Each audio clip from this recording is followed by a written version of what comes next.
Bismillah ar-Rahman ar-Rahim, in the name of God, the most merciful, the most compassionate. In the previous video, I explained that there is an essential difference between the major resurrection, al-Qiyāmah al-Kubra, and the minor resurrection, al-Qiyāmah al-Ṣughrā.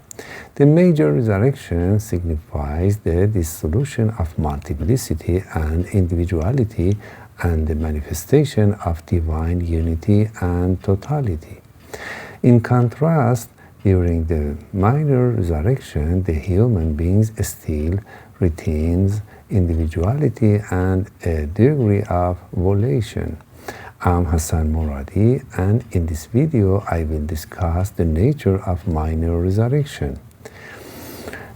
The Quran, after describing the moment when a dying person desperately asks to return to worldly life, states that Barzakh, an intermediate realm, extends from the moment of death until the day when people rise from the narrow and dark grave of their individuality.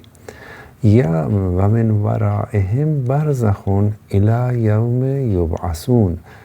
Al-Mu'minun 100. The major resurrection begins with the blowing of the trumpet, Athur. After this event, kinship ties and relational identities no longer exist, and people no longer inquire about one another. فإذا نفخ في الصور فلا أنساب بينهم يومئذ ولا يتساءلون. Al-Mu'minun 101. As explained in video 13, individuality dissolves in the major resurrection. The absence of kinship ties in this verse expresses this clearly. My sense of being an individual is what follows me to say, this is my father, that is my mother, this is my family, or that is neighbor's family. When the very notion of I and relational identity becomes meaningless, the concept of the other and the act of questioning another person also become impossible. For this reason, in the Barzakh, where individuality still exists, relationship and mutual questioning remains possible. In the Quran, Barzakh means a boundary or interval between two things. For example, the Quran states that God sends forth two seas, one extremely sweet and pleasant, the other extremely salty, bitter, and harsh. God places between them a barrier and a complete partition. هو الذي مرج البحرين هذا عذب فرات وهذا ملح أجاج وجعل بينهما برزخا وحجرا محجورا. Al-Furqan 53. Another verse states that these two seas flow and meet, yet a barrier between them prevents either from overwhelming the other. مرج البحرين يلتقيان بينهما برزخ لا يبغيان. Ar-Rahman 20. In earlier videos, I explained that water symbolizes knowledge because the Quran says that God's throne is upon water. Pure knowledge, knowledge of divine unity, is like sweet water, nourishing and harmonious with human nature. Impure knowledge, knowledge of God, mixed with ignorance or subtle forms of polytheism, is like salty water. It increases thirst rather than quenching it. Thus, we may liken the human being's existential and epistemic state in the world to a sea of salty water, and the state of hereafter to a sea of sweet water. The Barzakh lies between these two. A person in the Barzakh is neither like worldly people who, due to worldly distractions, become heedless of the unity of existence, nor like the people of the major resurrection who directly witness the overwhelming unity and dominance of God over all beings. The Quran descriptions of the two seas being sent forth, yet prevented from mixing, illustrates the human condition. The soul from the realm of command, Alamul Amr, remains distinct from the body, which belongs to the realm of creation, Alamul Khalq. Although the soul becomes veiled by the body and worldly life, it never loses its essential nature. One sign of this is that human beings are never fully satisfied with the limitations of created world, its temporal and spatial constraints, and its causal chains. Humans always long for complete freedom and immortality. In the Barzakh, many of the factors that caused worldly heedlessness, play, la'ab, distraction, lahv, attachment to adornment, zina, rivalry, tafakhur, and accumulations, takasur, are diminished or removed. This allows the human being to turn inward toward the divine names and attributes that constitute his inner reality. As a result, he evaluates his actions according to these inner criteria and experiences joy or sorrow accordingly. These actions and emotions appear as sensory forms, pleasant or unpleasant, which constitute the reward or punishment of Barzakh. To understand how actions take form, we must note that the Quran describes sleep and death using the same verb. Tawafi means to take fully or to gather completely. God gathers the souls of both the dead and sleeping. He retains those of whom he has decreed death and releases the others until an appointed time. In these are signs for people who reflect. Allahu yatawaffi al-anfusa hina mawtiha wallati lam tamut fi manamiha فيمسك التي قضى عليها الموت ويرسل الأخرى إلى أجل مسمى إن في ذلك لآيات لقوم يتفكرون. Al-Zumar 42. Here, retaining the soul, imsakun nafs, means preserving its individuality. If the Quran had used the verb to contract or shrinking qabs, it would imply the annihilation of individuality.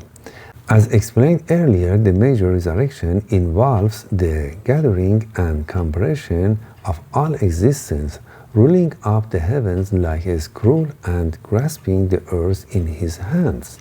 A simple analogy may help. When we say that a film we watch on a screen is inside a small digital memory device, we do not mean that literal light or sound exists inside the device. The images and the sounds exist in a different mode of being.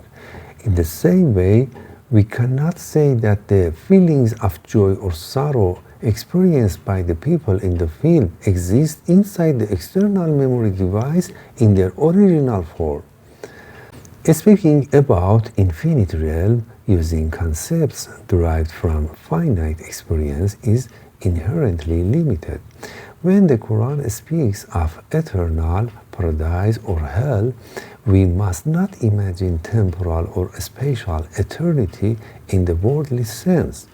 When it speaks of all people being scattered or all deeds being contained in a single book, this should not be understood in worldly or even Barzakh-like terms, because the act of tawafi is the same for the dead and the sleeping. The Barzakh must share characteristics with the dream state.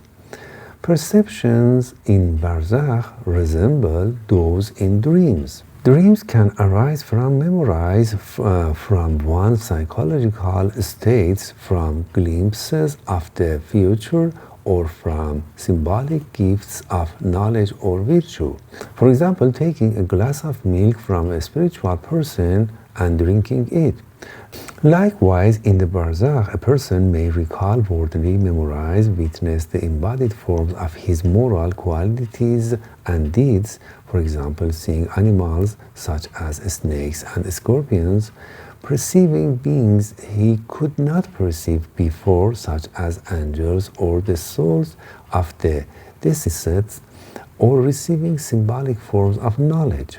When we say that the Barzakh precedes the major resurrection, this does not imply temporal sequence. It is an ontological and epistemic precedence, like the precedence of the movement of a hand over the movement of a ring worn on it, or the precedence of the premises of a mathematical proof over its conclusion.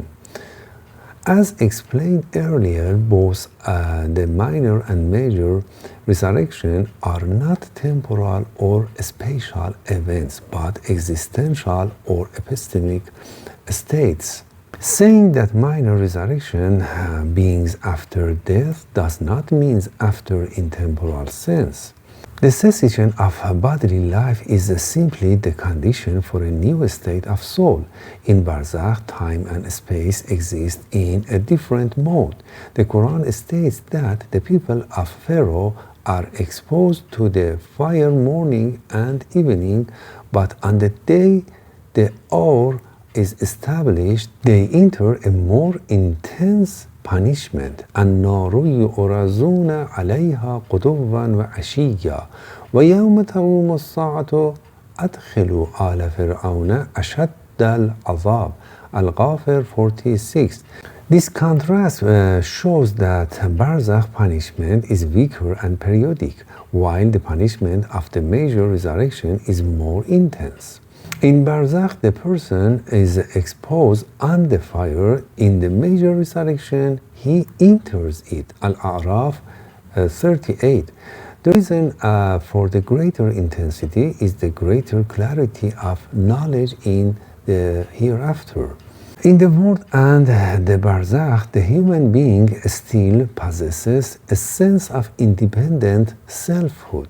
He evaluates actions based on perceived benefit or harm to his imagined self. For example, consuming the wealth of an orphan unjustly may appear beneficial in worldly terms.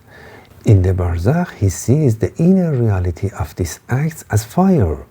In the major resurrection, when the false self is dissolved, he realized that both he and his act were illusions, mere mirages. This deeper knowledge intensifies his sorrow.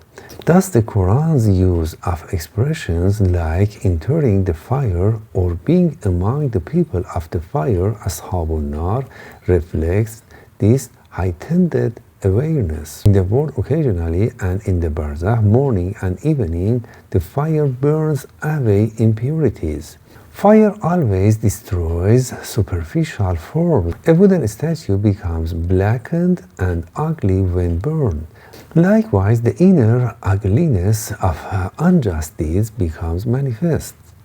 When God appears with the name Al-Wahid, the One, and Al-Qahhar, the overwhelming, those who still clinging to independent selfhood experience this manifestation as a consuming fire. Those who have attained knowledge of divine unity experience it as light. In summary, the minor resurrection, like the major resurrection, is an existential and epistemic state. It lies between worldly life and major resurrection in terms of ontological rank. In minor resurrection, the imagined worldly individuality remains, and a person evaluates his deeds according to his inner divine criteria, experiencing their forms in a time-bound and space-bound mode. This gradually elevates him from the darkness of multiplicity toward the light of unity. The major resurrection begins when this movement reaches the point where individuality and independence collapse entirely, and the person perceives the illusory nature of himself and all created things. The Quran expresses this transformation with images such as the blowing of the trumpet, sur, and the overwhelming shock that seizes all beings. Terms like as-sakhah, the deafening blast, al-qari'ah, the striking blow, al-haqqah, the reality that makes truth manifest, and at-tammatul kubra, the overwhelming catastrophe, all describe the same existential events. Thank you for being here.